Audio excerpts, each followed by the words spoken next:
Hello, শুভ দুপুর। কি করছো? সবার খাওয়া দাওয়া কমপ্লিট হয়ে গেছে। আমি জাস্ট খেয়ে দিয়ে একটু শুয়েছিলাম, দিয়ে দেখলাম মেঘ করছে। সারাদিনই তো মেঘ, বৃষ্টি চলছে খেলা। তো জামা কাপড় সব ছাদ থেকে নিয়ে এলাম। অনেক জামা কাপড় হয়েছে, মানে এটা একটা বড় বার্ডেন। এখন জামা কাপড় নিয়ে মানে গোছাতে হবে, গুছিয়ে তারপরে আনলাতে আবার রাখতে হবে। তো তারপরে গিয়ে শোবো, একটু রেস্ট করব। তো তোমাদের কি খাওয়া দাওয়া কমপ্লিট হয়ে গেছে? কমেন্ট বক্সে কমেন্ট করে জানাও আজকে কি খেলে।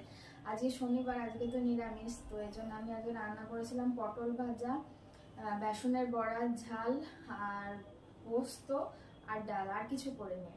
সকাল সকাল যেহেতু রান্না করতে হয়, ওই কটা রান্নাই হয়েছিল।